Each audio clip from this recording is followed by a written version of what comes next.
welcome you to the 50th Annual Investors Meeting of Jacksonville Onslow Economic Development, more commonly and fondly known as JOED, and our first State of the Local Economy event. I'm Susan Edwards. I'm the chairman of JOED. And first of all, I want to thank River of Life Church for allowing us to use this beautiful facility.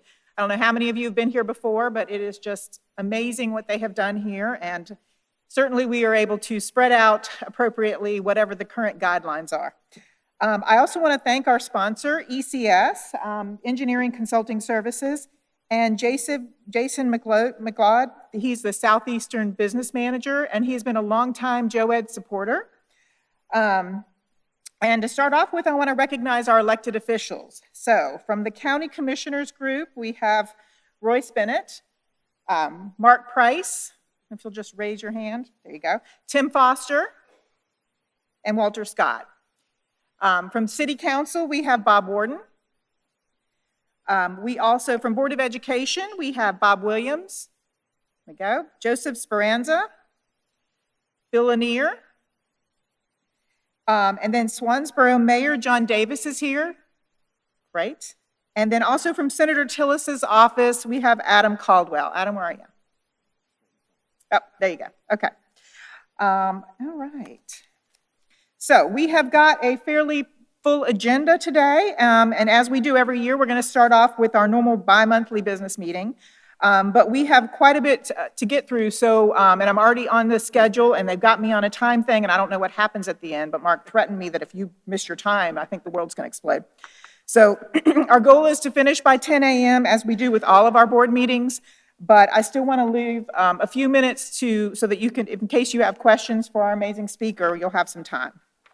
So at this time, I'm going to call the 2021 Annual Business Meeting to order. And I'm going to declare a quorum based on the information that was provided to me. We have a quorum. So in the interest of time, the March Board of Directors minute meetings were sent to each board member via email. So, and they've had hopefully a chance to review them by now. Do I have a motion to approve the minutes? Okay, do I have a second? Second. All in favor? Opposed? All right, great, that passes. In addition, the treasurer's report was also sent to each board member via email. Do I have a motion for the treasurer's report? All right, second? Okay, all in favor? Aye. Opposed? All right, wonderful. The only other item of business, and probably the most important, is the election of our new directors. So our organization is governed by 18 elected and 20 ex officio members who give their time and energy to help make us the great organization that we are, and Onslow County a better place to do business. The current board of directors are listed inside your program. The nominating committee has nominated a slate of candidates for the board's incoming class of 2024. Each investor received the slate via email prior to the meeting. These candidates will serve as voting members of the board of directors for the next three fiscal years. So we operate on a fiscal year end, and it's 3-year terms. So the following individuals were nominated to serve a 3-year term on the board of directors. And I would ask that if you're here today, if you could stand up. I know some were not able to be with us. Charles Rawls from Mary Rawls Realty in Swansboro. All right. Roy Herrick, Swansboro Economic Development Committee. Right. Jeb Brown, Brown Properties, Jacksonville. Harry Brown, National Dodge here in Jacksonville. Matt Gaddams, High Speed Gear from Swansboro. And Scott Franco, Treasure Realty from North Topsail Beach. Great, okay. All JOED investors have been given the opportunity to vote online, and the slate as recommended by the nominating committee is adopted. So thank you very much for our newest board members for agreeing to serve. We are excited to have you. Yay.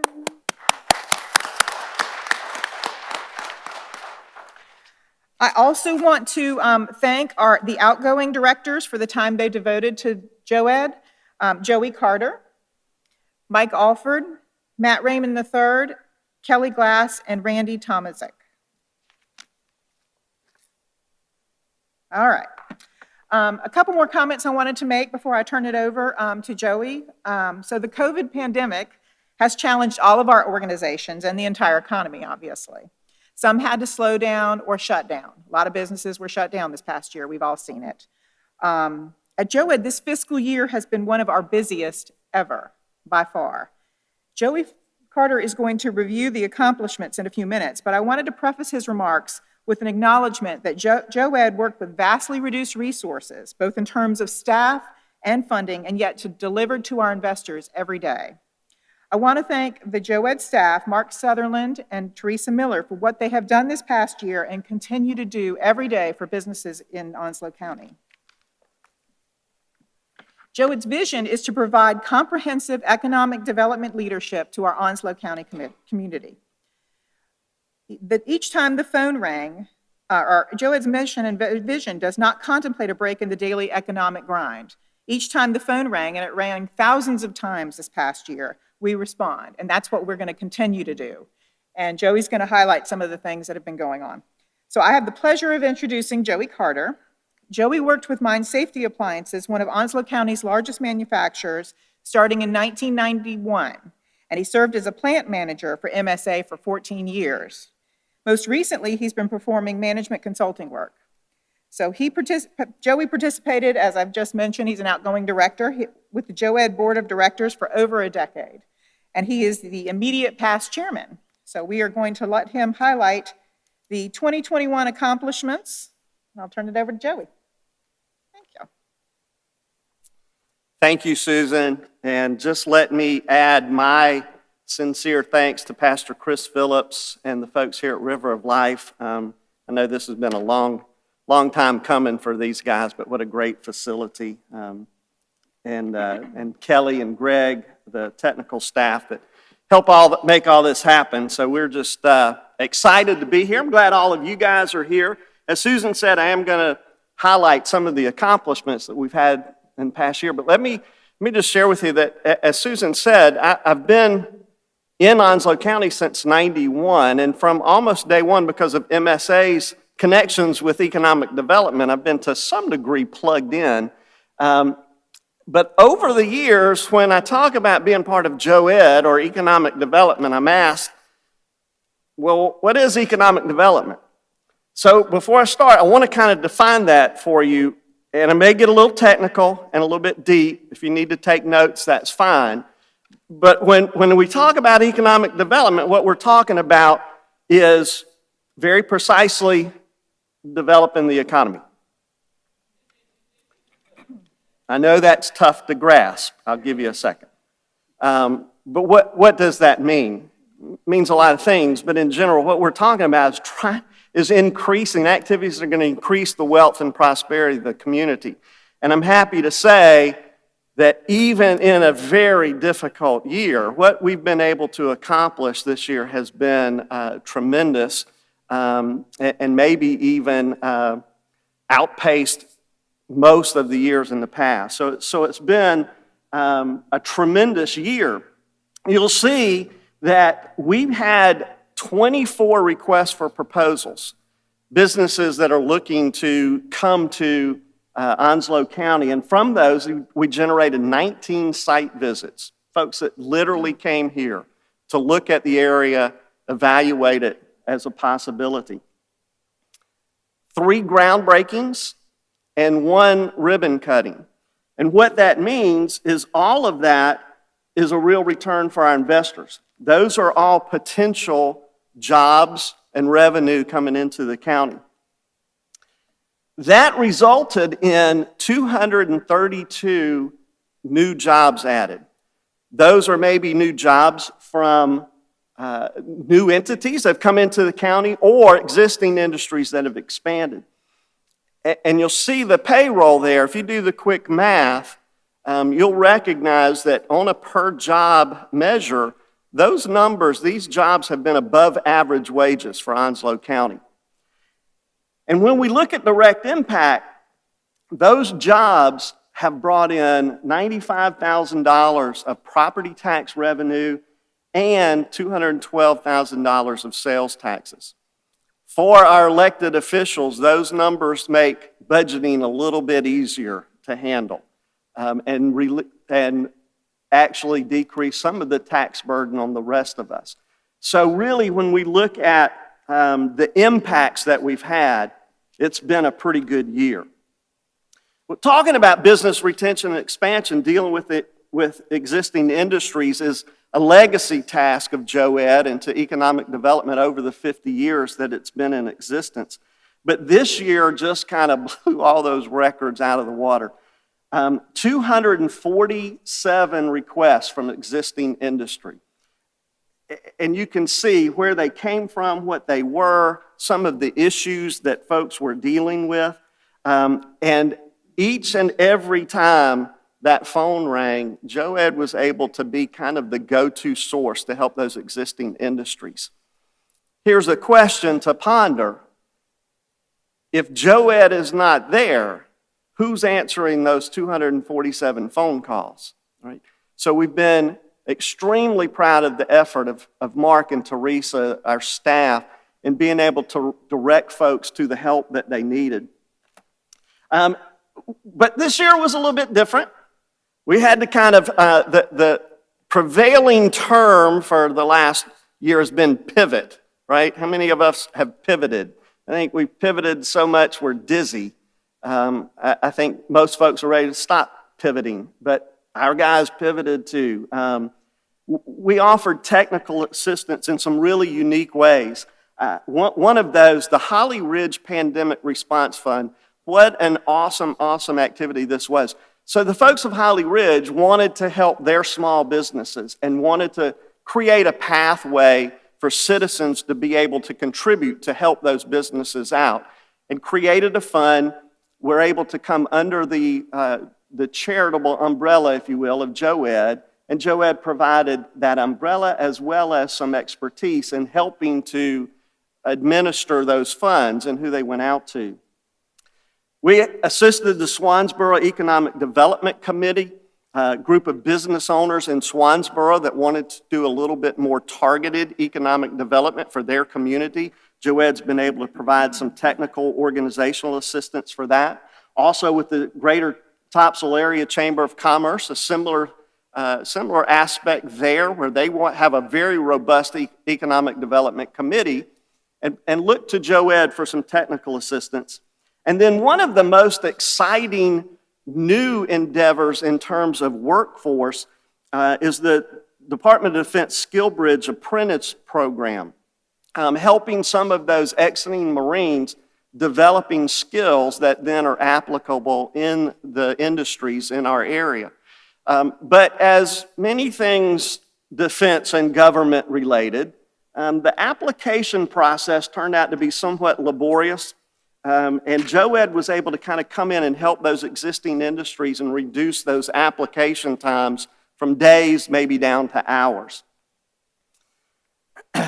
We've been very active in helping secure grant money to the tune of about $1.7 million in different grants. JOED fielded many requests for grants. We're happy to say that each and every one of those requests, each and every one of those request to grantor agencies was met with success and led to $1.7 million of investment in different aspects that came into the county. That will lead to future jobs, future investment, future tax-based revenue. And one of the more exciting accomplishments, at least in my view, for this year was the relationship with Buxton Company. JOED was able to enter into a relationship to provide market intelligence. Buxton is one of the leading market intelligence providers to the retail industry. They partner with about 8,000 companies and 2,000 communities similar to ours. This was an effort targeted to reduce leakage, money leaving our county by citizens of our county, where they're spending their money in other places. That work has led to Buxton being able to identify several very specific entities, some of them that are on the slide, that they know, due to demographics, due to research, that these are good fits for our community. So now, some of our developers are able to very proactively recruit and target some of these companies, as well as some additional ones to bring future investment, future jobs, and very specifically capture some of that leakage, which will again, those additional tax revenues will make our commissioners' jobs a little bit easier in the future. Let me also say that we've had a tremendous relationship with the North Carolina Southeast Partnership. These guys have helped us with marketing, with being able to do recruiting support, to have a little bit broader reach. They work in an area a little bigger than just Onslow County, but JOED is a part of that. And one specific this year that was unique is that North Carolina Southeast Partnership was able to provide Onslow Memorial Hospital with $80,000 of grant money to help in pandemic relief. I can tell you that Dr. Penny was certainly excited to get that money and a great benefit to our community. I know that Megan Sellers is with us today in the crowd. I just want to say thank you to Megan and to Steve and Joe, who aren't here, but thank you for all that you guys have done to help JOED and Onslow County, so we really appreciate that. They also were able to produce for us a very professional drone video of Camp Davis Industrial Park that will be used for marketing, and they did that at no cost to JOED. So thanks again to North Carolina Southeast. Now, I would be remiss in talking about accomplishments in economic development if I didn't talk about everyone's favorite and probably most contentious subject, the Shell Building. That's like a four-letter word for some folks. But it is a very important tool to economic development. I'm happy to say that in 2021, in February of this year, the county commissioners were able to close on a deal for Shell Building number 2 in Burton Industrial Park. Let me just say, in terms of Shell buildings, were it not for a Shell building, I would not be in Onslow County. Okay, now many of you are wondering, okay, is he making an argument for Shell buildings or against Shell buildings? I'll let you be the judge of that. But the fact is, MSA is in Onslow County because there was a Shell building in the 1970s built by economic development funds. Where if MSA was not here, Joey Carter would not be here. But that's not the only one. Several other industries are here because there was a Shell building. I'll just put that out there as a statement. I'll let you digest it. But I will tell you that that Shell building, which JOED contributed $250,000 toward the building of, that was pooled with other economic development funds from the county to build the building. That Shell building led to many of those phone calls that came into JOED. When they request a proposal for a potential addition to business in this area, the availability of an immediately accessible building is one of the blocks that needs to be checked. And if that block can't be checked, that proposal's dead in the water. Right? So it has led to many of the site visits for this year and led to some of the businesses that came in, not just the one that will occupy the building and bring in jobs and bring in revenue to the county. So we see that as a big success and happy that we were able to close on that building earlier this year. In wrapping up, let me just go back to this slide. Our guys had lots of activity, lots of irons in the fire. We're trying to work outside of a normal office that they'd had in the past. Made several changes to how they do business, but in a pandemic year, conducted more business than they have in certainly recent past, if not in the history of economic development. But when we look at the property tax and sales tax revenue that have been added to the county in this fiscal year, I hope that you will all agree with me that our return on investment provided to you, our investors, has been significant in 2020, 2021. So all in all, thank you to Mark, to Teresa, to our board of directors for a job well done that will reap benefits well into the future. Now it is my pleasure to introduce probably the busiest human being in Onslow County. An Onslow County commissioner, a member of the Onslow Board of Realtors, part of ONWASA, part of YMCA, EIEIO.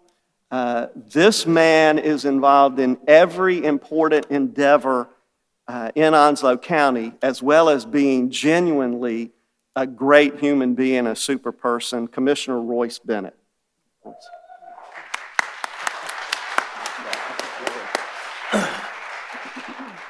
Thank you, Joey. You got right on time, I'll tell you. That was really good. I am excited to be here. It is so good to be in an audience without a mask. I hope the rest of you feel that way. And I'm excited to get to talk about Onslow County and our local economy. I'm always excited to get to talk about Onslow County. We're a growing county with so much opportunity out there that it's just amazing.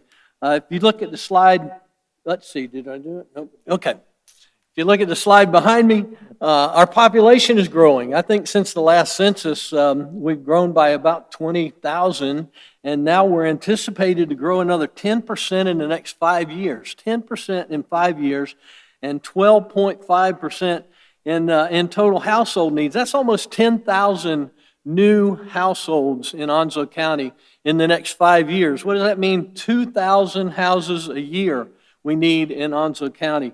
Now, I am a realtor, and sometimes, and as a county commissioner, sometimes people tell me, why are we building all these houses? What are we going to do with all these people? Who's buying all these houses? Well, I'm not sure who's buying all the houses, but I know that we need them. We need 2,000 houses a year for the next 5 years. And last year, Onslow County issued 1,100 COs for new homes in Onslow County, 1,100. So we're 1,000 houses a year behind what the needs are.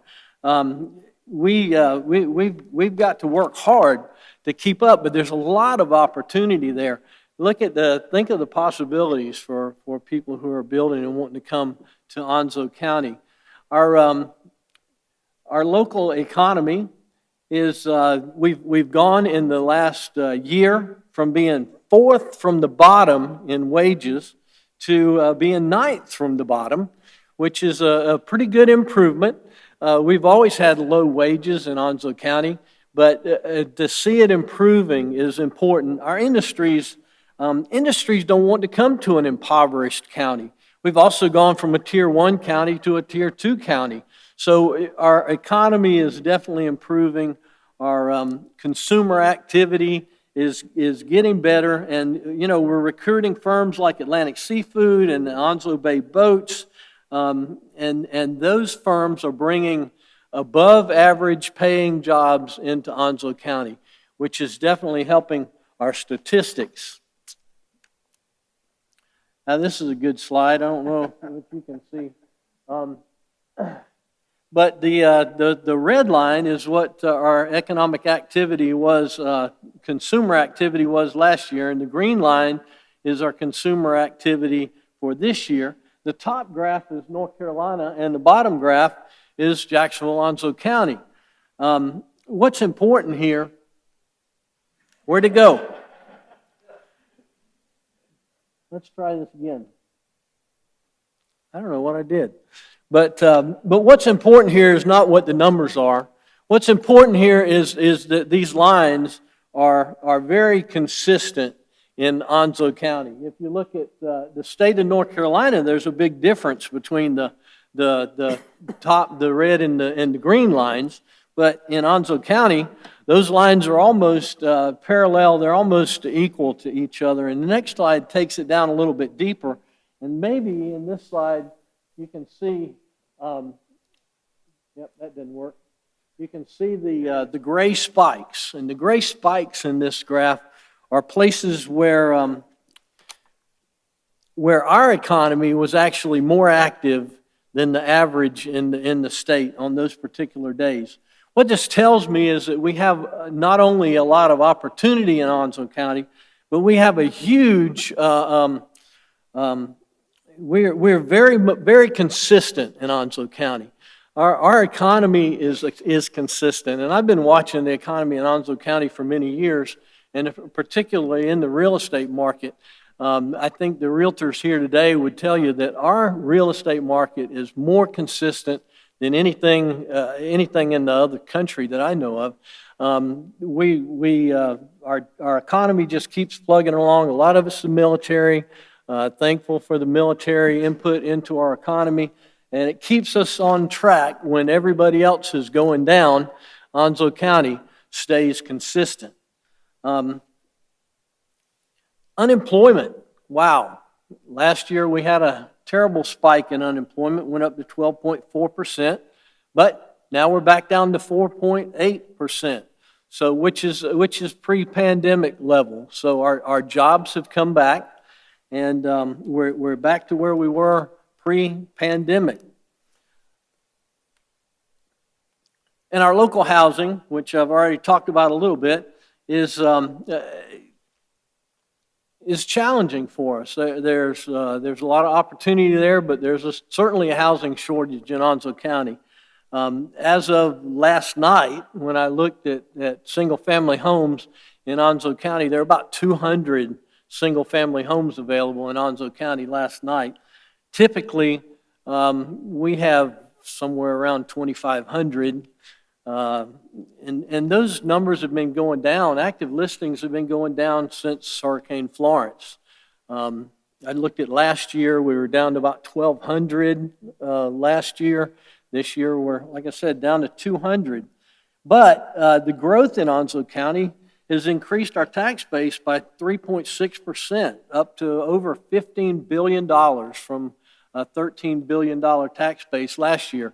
That's good for all of our property owners in Onslow County because if we grow the tax base, we can keep the rate low. And that is certainly the Commissioner's intention and desire. It is to keep our tax rate just as low as possible. We also increased our collection rate last year in Onslow County. Our collection rate on taxes was 99.02%. And, you know, when I was elected back in 2016, the collection rate was down in the like 96, 97% range. And I don't want to raise taxes, but I want to collect the taxes from the people who owe them. And by getting our collection rate up to 99%, it helps us to keep everybody else's tax rate as low as we possibly can. Let's talk about this retail leakage again for a minute. Joey hit on that, but part of our 5-year strategic plan at JOED is to reduce retail leakage. Our Buxton studies have shown us that we're losing $500 million a year in entertainment leakage. That means that people in Onslow County who want something to do on the weekend or after work in the evenings, who want something to do with their families, who want some place to go to for entertainment, are leaving Onslow County and taking their money somewhere else.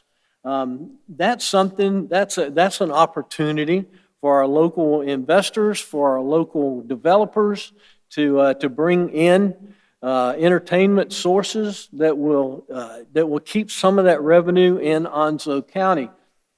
I'm not going to go through all these because you can see them, but the bottom line is our leakage is just in these numbers, and these aren't all of the areas that we studied with Buxton, but these are the highest ones. But just in these numbers, if you consider the surplus, which is people who come into Onslow County from outside and buy here, which you see automobile dealers are doing great in Onslow County. People come in here from everywhere and buy their cars.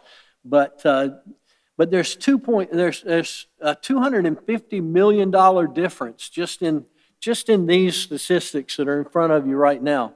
$250 million means $2.6 million in property taxes.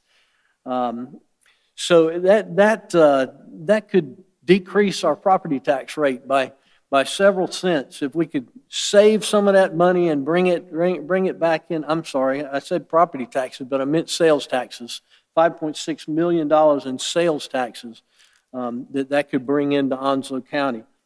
So reducing those surpluses is one of the goals of JOED, and we're working hard to do that every day. Mark and Teresa are looking at entertainment opportunities that would reduce that number for Onslow County.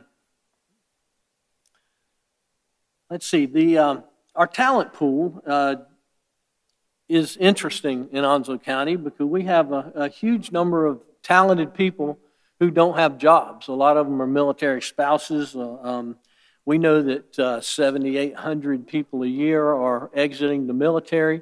Many of them would like to stay here, but they can't find jobs.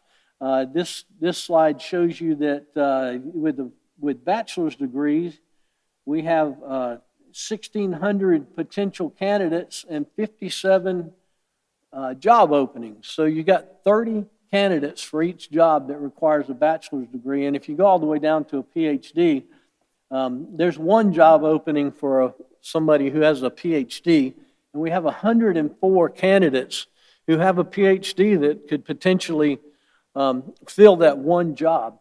And if you compare that to what Raleigh and Charlotte look like, you see that our talent pool is huge compared to them. And JOED is working hard as part of our strategic plan to find ways for many of these people to work remotely. We've learned over the last year that we can work remotely, haven't we? So if we can find places for some of these people to work in Onslow County, even if their office is in Charlotte or Raleigh, then we can save some of that revenue, keep it in Onslow County. So I'm going to finish up my final slide here about the local economy. My summary is our economy is growing. We're growing every day. We're growing every year. And we're very consistent economy. If you know anybody who's looking to develop or looking to build a business, you know what? They may not have 40, 50% appreciation every year or for a few years in Onslow County, but they also probably won't have 40, 50% crashes when the market goes down. This is a great place to invest. It's very consistent, and the opportunity is just overwhelming. Housing needs, business needs, service needs, they're all here in Onslow County, so the opportunities abound. And finally, today, this afternoon at 3 o'clock, we're going to be privileged to do a groundbreaking for Atlantic Seafood.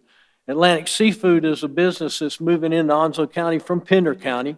I always love it when we can steal a business from Pender County or anybody else. We'll bring them into Onslow County. We're going to break ground for a 60,000 square foot refrigerator in Holly Ridge, and they're going to bring in $5 million increase to the tax base, some 50 jobs with above average salaries, and that is thanks to the hard work of JOED and the town of Holly Ridge and Onslow County commissioners who work to bring that business into Onslow County. So that finishes it for me, and I'm going to turn it over to Susan to introduce our guest speaker. Thank you. Great. Thank you. Thank you, Royce. And Joey, we have got a lot of great things going on in Onslow County, obviously. We know that, but it's good to hear it. So I am very fortunate today to be able to introduce Ted Abernathy. He is the managing partner of Economic Leadership LLC, a consultancy working in more than a dozen states to develop economic and workforce strategy. Workforce strategy is finding those employees that we're all looking for. He's got 40 years of experience in directing economic development.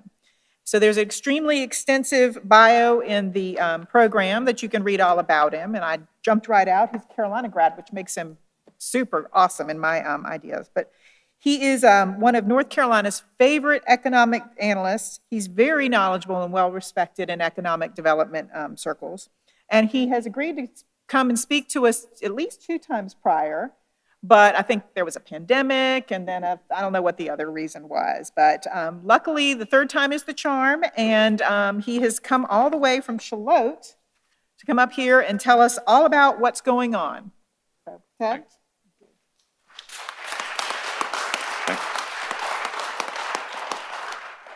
Long drive up from Charlotte this morning. The fog was out over the river in Wilmington, so it was pretty drive, mostly dark.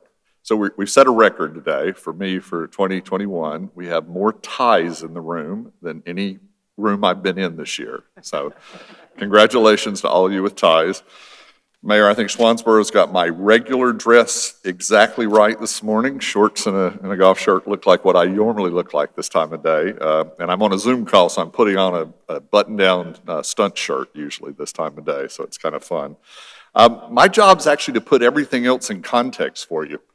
You've heard a lot about what's going on here. I'm going to tell you what's going on everywhere else, and maybe you can find out what the context is. Susan was kind enough to say we do work a little bit of everywhere around the country.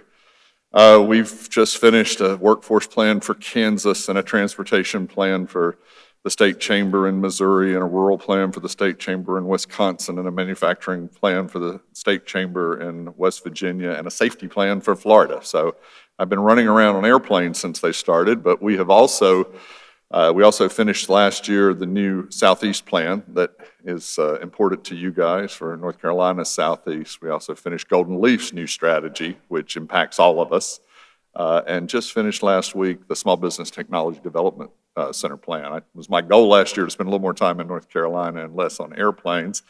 Pandemic did that for me, but I also got to spend some time around here, so it's kind of fun.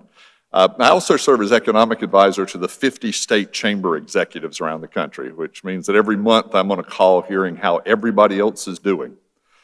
The thing that we talk about most about the pandemic, the health stuff, I'm not a doctor, I don't know much about health, but I do know how uneven the impacts were around the country.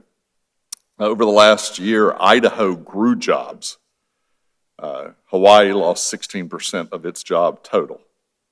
New York's still down 10% of all the jobs, and most everybody in the South is getting close back to the job level they were. They're 2-3% below. So when we talk about that, we're talking about different things. In the finance industry, business service industry, construction industry, we actually grew jobs last year for most of the country. In the leisure and hospitality industry, we lost 17%. So when we watch national news, we hear the average of what's going on in the world. And the average is a lot like the average age in the room here or the average weight in the room. It's interesting. It doesn't mean anything. I would be thinner and younger if I got to take the average, and I don't think it helps me a bit. So context is what we're going to spend a little time on. And I noticed, by the way, the other thing this morning, we're 15 minutes ahead of schedule. I got more time. It's fun. That'll be good. So I want to take you back, 2019. This was a slide that I showed people in 2019 about all the things we were worried about in the world. We were worried about technology. If you can think pre-pandemic, we were all talking about how AI and the Internet of Things and robotics and virtual reality were going to destroy our world. We were all talking about social issues, that people were living longer and working longer, but also we had to take care of them longer. We were talking about fertility rates dropping off the planet. We weren't having enough kids. We were talking about people weren't moving as much. And workforce, remember workforce in 2019, there weren't any workers. There was scarcity then. Remote work was growing dramatically because people could do work from home. And in this global worries, we were worried about cybersecurity. We've learned in the last few weeks we should be worried about cybersecurity. One little $4 million cybersecurity attack, and I'm standing in line for an hour and a half to get gas. Can you imagine a big one? But we were also talking about resources and weather, and down at the bottom, I had the word pandemic. Gee, there might be something that disrupts us a little bit. Now that's 2019. If you fast forward it, the robotics part, we'll talk about a little more, but robots are growing at a much more accelerated rate. They've been pushed forward about 10 years on deployment for most companies. Longevity got to be interesting because, yes, there's more people working, but a lot of the older population dropped out. I'll show you something that in a minute. We've had an equity discussion around the country. people, you've read in the paper, more people moved last year, right? Everybody's moving around. Well, the number is 7% more people moved from a record low in 2019. So yes, a bunch of people moved out, but not as many as you'd read in the national news. We can't find workers. Still can't find workers. We probably won't be able to find workers next year, and we'll talk about that. And remote work is now sort of the national discussion. So the reality today is that everything's changing. Everything. And by the way, the reality in 2019 was that everything was changing, right? And anybody think change is slowing down anytime soon? So industries are changing, companies are changing because they're coming and going. What you do at your job is changing. What our customers expect from us is changing every day. And our communities are being transformed by all of that. So this is the craziest chart I'll show, Commissioner. I got one for you it looks just as bad. So I get asked all the time, who's competitive? Because remember, we do 50 state things. So this little box here is something we do. All those rankings that come out every year from Forbes and CNBC and Chief Executive and Site Selection, and everybody else puts out best state for everything, right? So we take those best states and we bounce it off against what your actual performance is. If you're the best state for everything, you ought to be the state that's growing. Your wages ought to be going up, your jobs ought to be going up, your GDP ought to be going up. And the good news for us is down there in the little green corner are the states that everybody thinks are good and whose output is good, the actual data. And North Carolina is firmly in the middle of that group and has been for a long time and will be for a long time. We live in an extremely competitive state. When you're trying to measure competitiveness, you're looking at workforce, and we have a talented workforce with good workforce training in our community colleges and continuing to have people move into our state. It's infrastructure, good road state. I'm old enough, some of you in the room remember good road state, North Carolina. But good roads, good airports, seaports. We also have traditionally buildings and sites. You mentioned the Shell buildings. There's a rule in economic development, no product, no project. So it's a simple thing. If you don't have buildings and land, you don't get anything.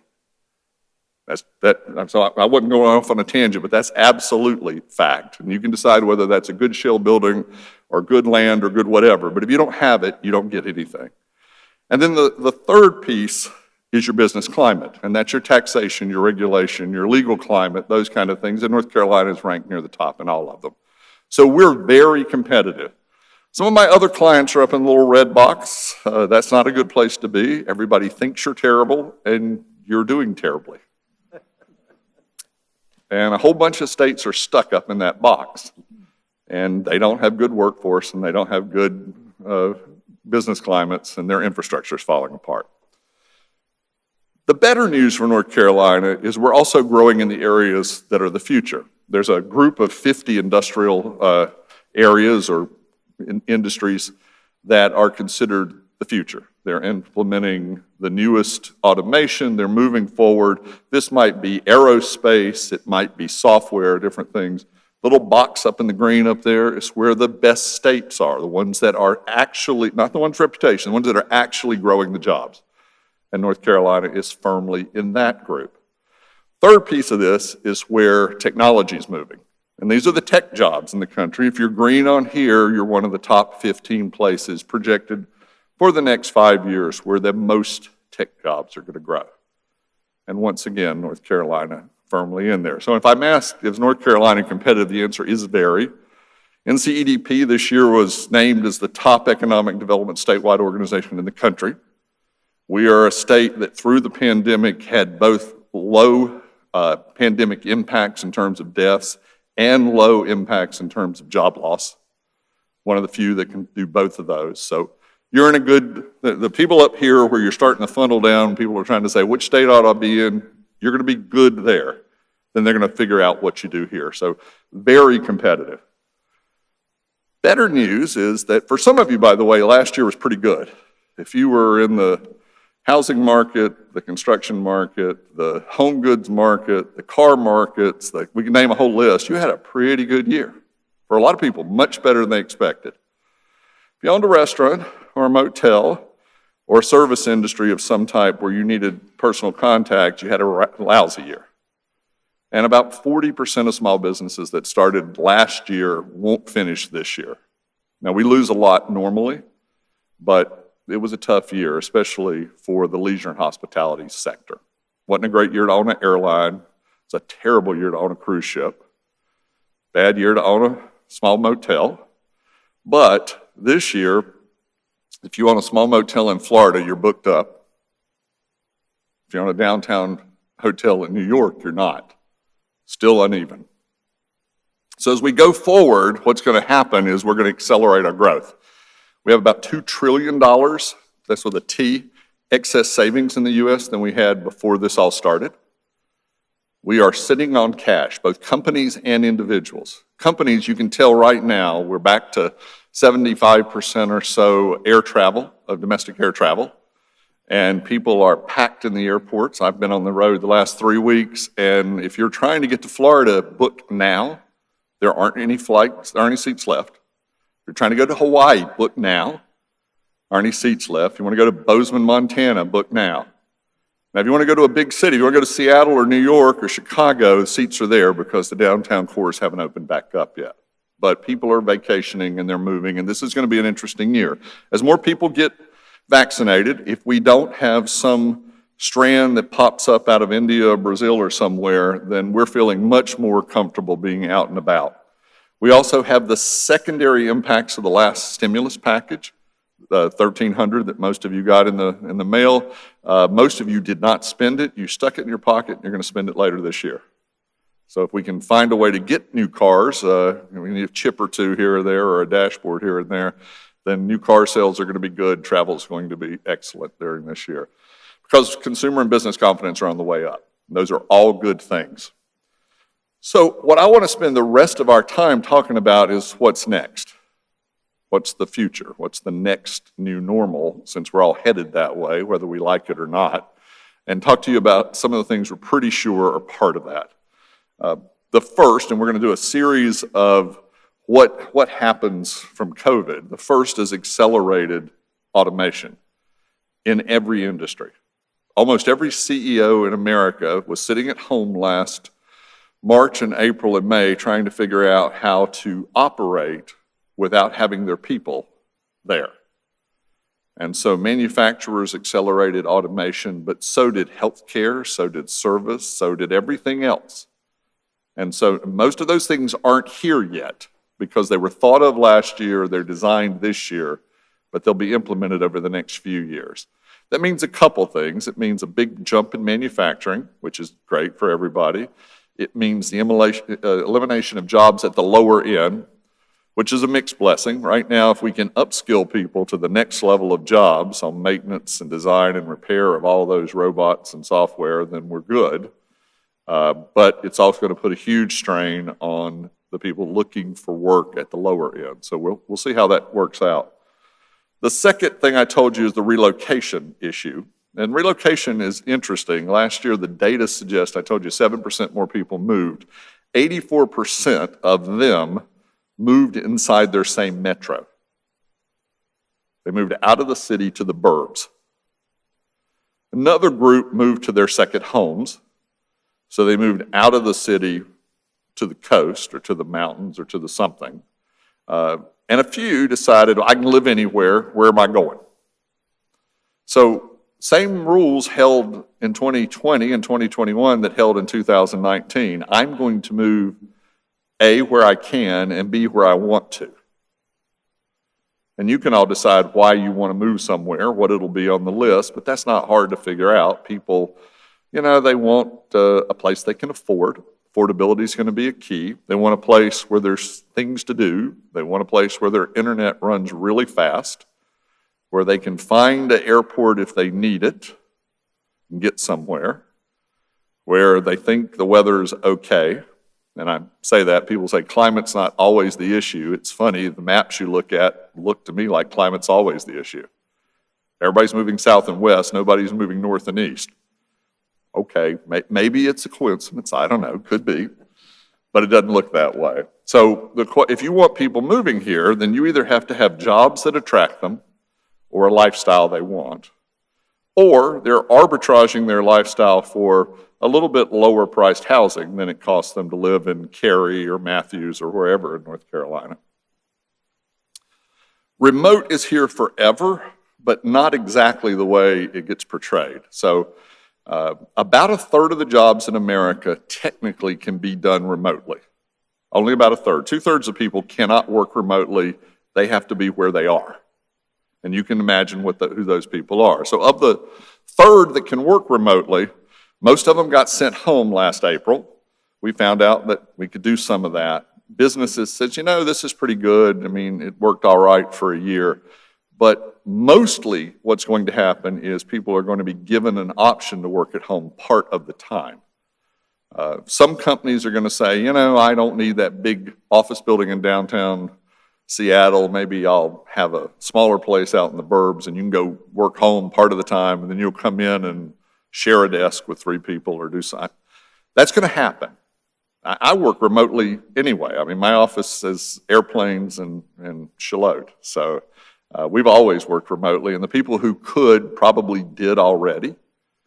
And so some people are going to work remotely. There are going to be less head counts inside office buildings, but it isn't going to be a third of the population is not all of a sudden never going to the office again. It's not going to be that. It's going to be some hybrid going forward. But everything else remote is probably here to stay. You're probably going to remote shop. America got up to 16% of its purchases being remote last year, online. England's 32%. China's at 50%.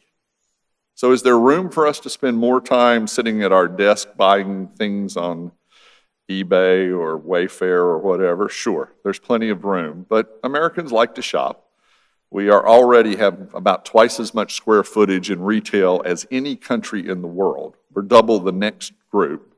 So that's our DNA here in America, is go out and run around the retail places. And so we will certainly do more remote shopping, but it won't kill all retail. Retail is always in constant flux. For those of you who've been around a while know, stores come and go. And it's kind of sad when the ones that we've gotten used to for 30 years get eased out, but we can all remember that. So remote buying is here. Remote education, we're going to send kids back to school, but there's going to be hybrid online classes sometimes. There's no reason in the world now to have a snow day. You have a snow day, everybody just logs in. You don't have to, we won't be making up Saturdays probably in the future. You'll have that. Anybody from the healthcare industry in the room? E-health is going to rise. It worked. People liked it. And as long as insurance companies will pay for it, you're going to see more e-health come here. A lot of things are going to be done more remotely because the technology allows us to do it. We're going to be able to bank. We're going to be able to, all that stuff. So remote is going to rule the future, but not that everybody's going to sit in their house all day and never leave. Housing shortages. The fact is that 2/3 of the states in America today have less than half the houses they had for sale a year ago. Think about that for a minute. The housing stock is down by half in most of America. So we've been out buying houses. We haven't built enough. There are a lot of reasons for that. Financing changed after the 2007-08 recession. Local rules got tighter. People there wasn't as much perfect land left. All sorts of things. But housing prices have jumped. Housing inventories are down. The same as car dealerships. Inventories are down, prices are up, same as anything. If you went to one day of economics class, day one of Econ 101, supply, demand, and price works. If you dropped it after that day because you didn't understand what that meant, then that's what it meant. If you want more of something and there's less of it, you'll pay more for it. That's all there is to it, and that'll happen with housing as we go forward. The real question we don't know yet is, did people's housing desires change? Yes, they want a home office now, and maybe they want a rec room because they think they're going to be at home more, but are we going to continue to add bigger and bigger houses Or are people going to hoard money and try to hold on to some of that? I think we don't know the answer. And the last one up here is small business churn. The biggest problem small businesses have right now is they can't find anybody to work.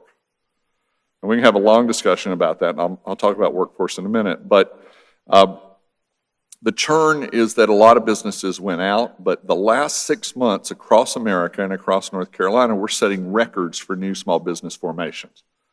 Part of that is that people have more money so they can get started. Banks are pretty aggressive right now in lending, and so expect a huge influx of new small businesses to replace some of those that got left behind. Then everybody's favorite topic in America, everywhere I go, is labor shortages, workforce shortages. I can't go anywhere without people wanting to talk about that a lot. Well, it's a math issue right now. The first part of that math issue is that the projected working age population in America over the next 10 years is expected to go down in most of America. Not here, not in North Carolina, not in a lot of the West, but a lot of America is having this discussion because there actually are fewer and fewer people to work, not just the ones that are sitting home. There's nobody sitting at home. They moved to North Carolina or Colorado or Washington. So there are data that would suggest that there's some places that people are aging out and there's just not as many of them. And so it's a real factor that we have fewer people. In North Carolina, eastern North Carolina, of working age, 25 to 64, is currently projected to drop in a lot of the states. Now, Pender County, just south of you, is expected to grow. And my guess is as more of this region down here regionalizes its labor force and its shopping choices and its other things, that you're one of those places that I would put on the could change over this period of time. There's half dozen counties that are in flux right now. But as you're growing, you've got to grow that younger population, not just the retired population. I say that as a proud Charlotte resident that's below the average age, I think. South Brunswick County is a little long in the tooth, as they say, but and they all talk funny because they're not from around here. So so I'm from Dallas, North Carolina originally, so I talk funny if you're from the coast too. I got that, but the idea of workforce being a challenge is going to be here. This is your data over the last 20 years, and you've been adding jobs steadily. I mean, you had a 27% increase in jobs, so your economic side is working well. But since 2008-9, your labor force is flat. Now, some of that is that you started importing labor from around you, so you've become a regional labor shed. But as you build some of those houses, building your labor force is going to be a key, because when companies look for where to move and where to invest, they got to have the buildings and all that. But one of the top filters is, can I find workers? Now, your unemployment, are you down to 4 something here now? I mean, when I was at Carolina, 4 was actually full employment. So we're really close to getting back to there's no labor technically in the math. So you need to demonstrate that more people will move here so that more labor will be available for you. When you think about the labor problems, though, it's part quantity. We can't find enough people. It's also part quality. We can't find people with the skills we need. So this is Robert Half, who does more of this work than any group in America. These are the 13 rising best jobs in America over the next decade. I want you to just look at the list and think about how many of your children or grandchildren are sitting home in the 3rd grade saying, "Mommy, Daddy, this is what I want to grow up to be." Now, some of you have heard me say this, if you've ever heard me talk before. I wanted to be a cowboy when I was growing up. We had a farm. We did not have any horses. We had a mule. I don't know why. And my mom, somewhere around the time I was 7 or 8, started pointing out that I couldn't ride, and that would be a problem if I wanted to be a cowboy. And she thought I should be a lawyer. Then I decided that wasn't really what I wanted to do either. So the 3 pictures at the bottom, if people say, what should we look for? What should we study in the future? Where are the jobs going to be? Well, the answer I have is there's going to be a lot of automation in the future. So you better be good at one of 3 things. You better be good at numbers, you better be good at computers, or you better be good at interacting with people in a way that a computer cannot. So the jobs are going to require higher levels of skills, more math, but also more interpersonal skills. So on my crusade, I think we ought to require statistics as a math course as a graduation degree. I think we ought to require computer science as a degree, and I think we ought to require psychology and interpersonal as a degree, because to graduate high school, there are new things in the world you need to know. And sorry for any school teachers in the room. That probably means longer days, but all three of those will be important. That's what everybody talks about. What they don't talk about is post-COVID health concerns. So businesses like to measure risk, and COVID exposed the nature of risk. When we think about risk before, I'm sure that Mark and his team gets asked every now and then, well, how many hurricanes do you have? Or if you're in California, how often does the lot next door burn, or whatever it is? I mean, wildfires. Health is part of risk, and companies we see today are asking more and more questions about the healthiness of your workforce. In fact, there's a straight line correlation between health of workforce and output and productivity. And so when we think post-COVID, one of the things that's new for economic developers, in the last few years, we've had to start worrying as a profession about broader infrastructure. I mean, broadband was not something you talked about 10 years ago. Started talking about digital divides, but broadband became new. Housing was not something economic developers did much 10 years ago, and now housing's part of this. Well, health is the next big horizon, because the interrelationship between the health of your workers, your local health systems, and your productivity or output are perfectly aligned. And so when we think about productivity, we ask, CEOs don't agree on much. 93% agree that health is a significant factor in their company's ability to be successful. So you start looking at those health things. I spent last week down in Florida doing work for the Florida State Chamber on health and wellness and productivity and safety as their key focus on how to be more competitive. And so they're looking at workforce safety, but they're also looking at labor and health. Think about what we did last year. Some of you probably still feel this today. If you had to keep your teenage kids home away from their friends, or you had to try to work while holding a baby in your lap, or you had to try to deal with an elderly parent who didn't understand why you weren't visiting them at the nursing home, or you brought them home and you were trying to understand why they don't understand. All of those things create lots of stress, and nationally, the data might suggest, a lot of data is out that alcohol use is up, and drug use is up, and suicide rates are up, and domestic violence is up. The pandemic has an echo impact on our health going forward because it has impacts on our behavioral health. So all of those things become part of what we do. So what? So what does all that mean to any of y'all? So it means that we're at a time now where economic development, community development, and workforce development are more entwined than ever. And the business community has to be the place that you get your information on what's important. It means that collaboration locally is more important than it's ever been because the issues are so intertwined. There are almost no economic developers who have housing departments. We don't extend broadband. We yell and scream at people that we need it, but we're not involved in that. Daycare and health care, but daycare, if we want to get people back in the workforce, the biggest chunk of people who left the labor force, 4 million people left the labor force, the biggest chunk of them are mothers with small children. Daycare becomes an issue, becomes an economic development issue. So this is a time where there's more needed interaction and collaboration.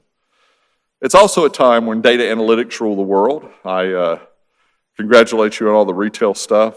You've got to know what is these days, or else you can't do something about it. The world has moved to a concierge model of economic development, which is nobody wants to work. They just want to ask Mark that question and you expect an answer. Think about going to a big city and walking up to the hotel concierge. And if you said, hey, can you give me the name of a good restaurant, and they hand you the yellow pages, how do you feel? Or if they say, well, here's 150 restaurants. Nobody wants that anymore. They want to know the answer to the question. When you love a concierge, when they say, you know what? There's this Italian place 2 blocks away, it'd be great, and there's a show afterwards or there's a jazz club afterwards that you'd love. Let me make a reservation for you. Well, you're delirious. That's economic development in the future. The one in the corner down there is one I tell everybody, so please don't take offense, but quit drinking your own Kool-Aid. Every community thinks they're the best place to raise a family, the best quality of life, the best everything, and the people that get you down through the funnel that show up. You had 19 visits last year. You might have been considered on 1,900 projects. And there was a funnel that kicked you out based on data along the way. Be really outwardly tell the world you're great. Inwardly, fix your problems. Make yourself better. Don't buy the hype. Work hard to make yourself better, because that's the only way that next year you might want to be on 29, and it's because your crime rate went down, or your available buildings went up, or your community college has a new program or something. Fix the product. And then finally on the bottom, focus forward. Communities that live in the past do not progress well. I believe in momentum. I believe in history. I think you ought to know all of that, but your eyes have to be firmly forward. They'll be forward on to-do lists for the next year or two, and your vision ought to be forward 10 years, 20 years, and you ought to be anticipating what the changes technologically, politically, socially are going to be. And all of those things can help you put Onslow and Jacksonville in a context that allows you to be successful as you go forward. North Carolina has a great deal going for it. It's not just because I'm from here. Tomorrow I get to do the morning talk for the Indiana State Chamber's annual meeting. And Indiana's doing the best of any state in the Midwest.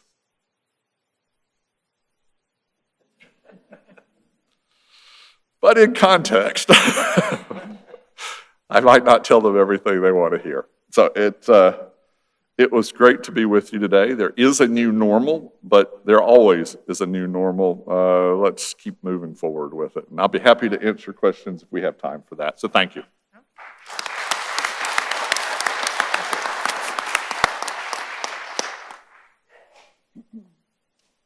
See what you would like to do. Oh, there we go. Okay. All right. So do we have any questions from the crowd? Don't be shy. You can ask anything. Or should I say, what questions do we have? Yes, sir.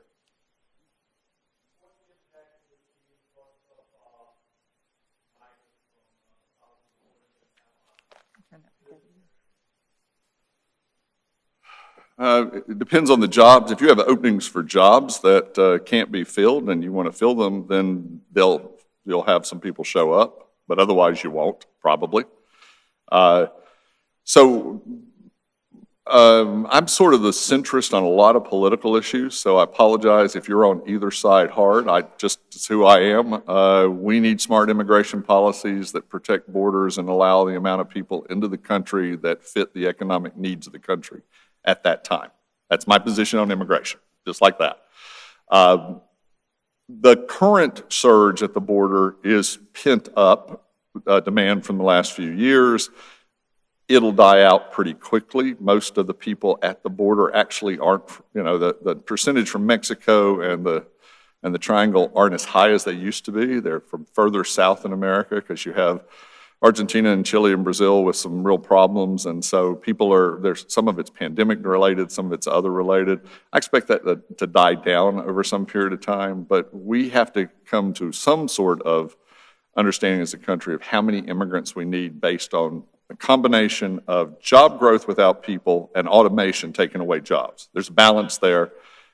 So in your area, if you have the types of jobs that need immigrant workers, I do work in Arkansas. There's a big influx for ConAgra and some other food production companies. If you're in the Southwest or California and there's need for production for farming or migrant pickers, you're going to get more of that. But I don't presume you'll get a great deal here. I don't know what kind of jobs that you have available, but most of the lower wage jobs that I noticed in the area are not ones that would allow you not to have language skills and other things. They're mostly service related, so I wouldn't think very much.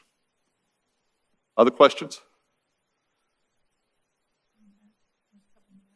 Sorry, there's these really bright lights up here that you can't see back there. Jump on in.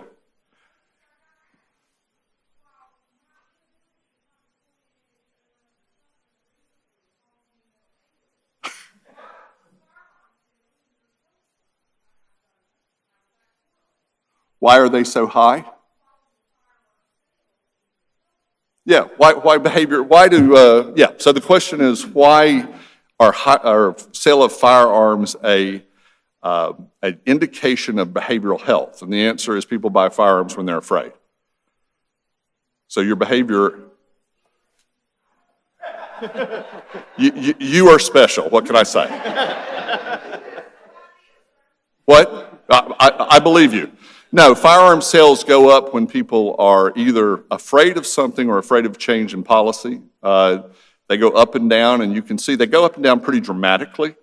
And they jumped at the beginning of the pandemic because people were expecting food riots and other things. They leveled out somewhere along the way, but they're one of the indications of people's behavioral state. That's the answer. Yes, ma'am.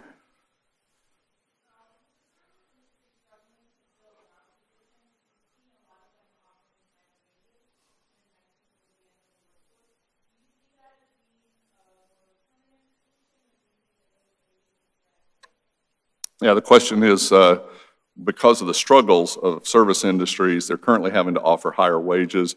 Do I think that's going to last? I think that the quantity issues with workforce are here for a while. There's a couple questions that we don't know the answers to. We don't know if mothers with children are going to come back in the labor force in a big way and thereby take away the pressure there. The other piece, by the way, 1 million people over the age of 55 dropped out of the labor force. What they're saying is, I'm done, I'm not going to do this anymore. I don't know if they're going to get bored at 56 or 57 and try to come back in, so they may change. Short answer to your question is, I think that you're going to see rising wages at the lower end for a while. We're probably behind on that. The balance of wage growth over the last 2 decades has been behind both inflation and productivity. And so I expect them to go up to some level. I don't expect the current bonus system to last more than a year or so, where people are paying, to come in for an interview or do whatever. I think if you think about what happened with service workers a year ago, a bunch of them got laid off or fired, for particular reasons. Businesses couldn't operate. Those that were highly motivated and needed work the most changed fields. A whole bunch of them went to work somewhere else. And so if you just turn the clock back on and all the doors open back up, a whole bunch of their labor's already gone somewhere else. And we're at a time where new labor entering the labor force is very slow, because we're in that demographic, end of time there. So I expect it to continue. I expect wages to go up some, but I expect it to, the crisis level to slow down within the year or so, would be a guess. But it's going to get worse over the summer as things start opening up, more things open up. So I would expect it to get really critical toward the end of this, maybe July, August, September, and then begin to ease a little bit after that. Yes, sir.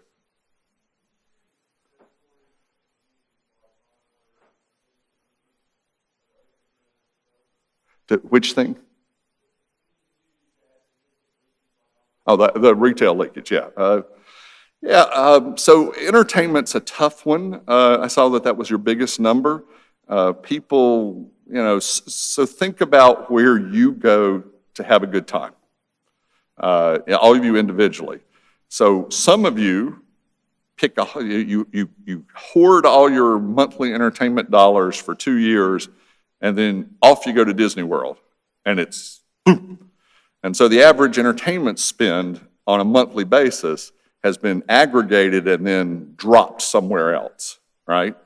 or you save up for a big trip and you decide you want to go to Europe or you want to do whatever. So entertainment dollars are one of the weirder ones on the sheet because you typically do save up for big spends. That's true about everybody, right? Even if that's, I'm going to Lake Lure or I'm going to somewhere else. So the answer is to try to make sure that the common entertainment leakage stays local. So that's theaters, bowling alleys, all of that stuff. Nightclubs, whatever people spend entertainment dollars on. Secondarily, it's to have a few anchors that attract from outside in. It's to give you that balance. So whether that's, a big Cineplex, whether movies come back or not, we'll see. A big water park, a big something, so that you're an inward person, because you know that it's outward. None of us are going to have Disneyland. And none of us are going to have, the Louvre in Paris. We're all going to still hoard some of our money and take it out. Now we have to figure out how to get others to want to bring their money in, and you have to have a concerted effort to try to attract your own people to keep it here. So there are places that have focused on the entertainment side, sort of the biggest, Branson, that decided that's what they wanted to be. And so they built out of nothing a series of things. But I think that by and large, it's the bricks and mortar, it's the low stuff where you make sure that people can go out to the restaurants or can have a nightlife here rather than drive to Wilmington. I think that's the first thing I would work on. Second is try to have something that would bring money in from outside in. But I don't think you get to magically be, everybody on the coast gets to grab somebody else's stuff anyway. If you come down to, to Ocean Isle and you spend your week in the summer because that's what your family can afford, that's your entertainment dollar. Well, you're probably not going to spend that in my hometown of Dallas because the waves aren't really that good there. So, all right. Yes, ma'am. Yeah, it passed about 3 rows. I need a baseball cap. Okay, go for it.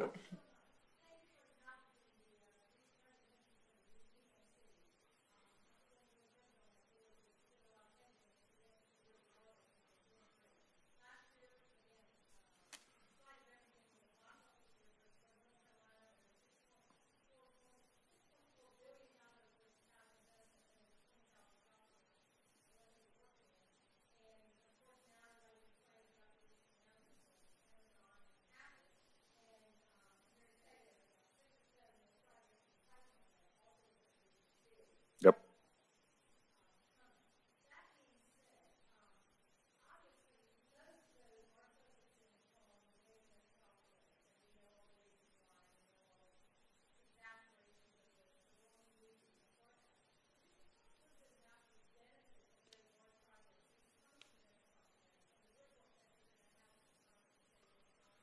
Yeah, I actually got to do this, I think, for some TV station in Raleigh on what would happen in Eastern North Carolina because of Amazon.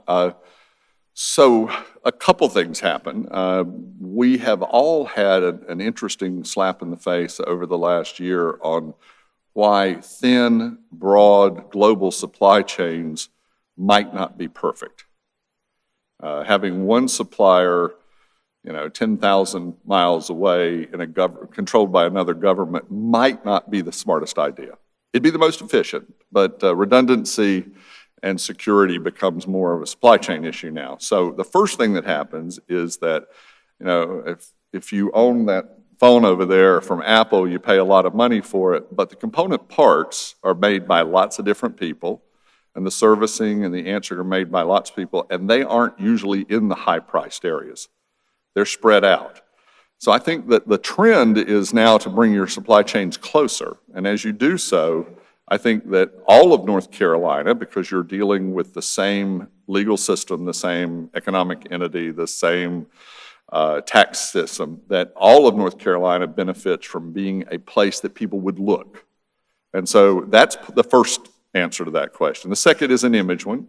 Once you're seen as being a good place for big companies, smaller companies tend to show up.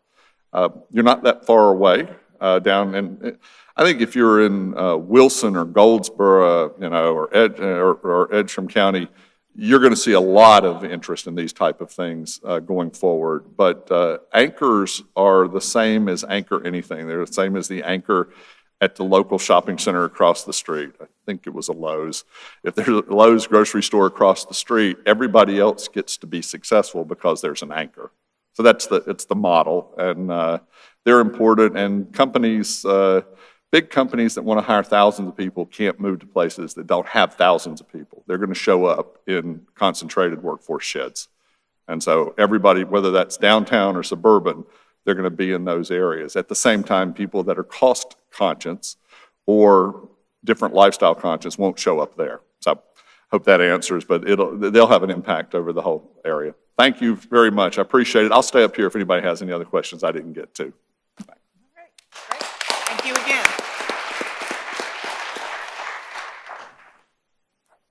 Okay, well, thank you, Ted. Thank you so much for joining us today. I think you have just provided some amazing information and good information, kind of where we're going from here.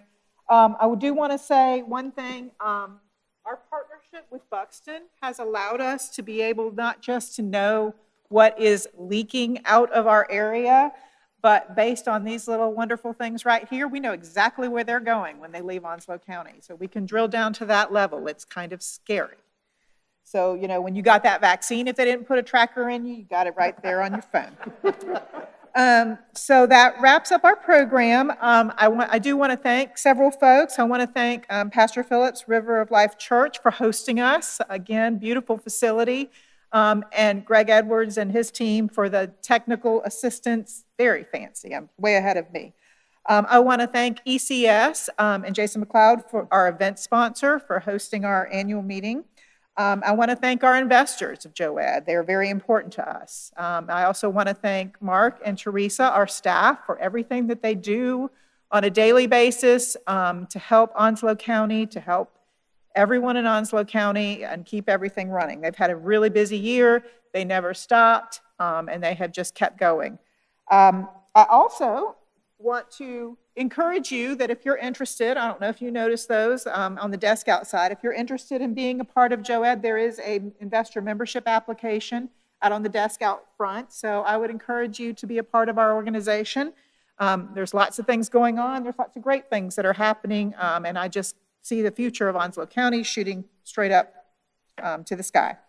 And lastly, again, it's already been mentioned, but Atlantic Seafood groundbreaking today at 3 o'clock at the Camp Davis Industrial Park, which is in Holly Ridge. You can't miss it. I would encourage you to come out and see that amazing facility that they are about to build. Again, it's going to bring great things to our county. So I would encourage you to come if you can. And other than that, thank you. I'm going to adjourn the meeting. All right.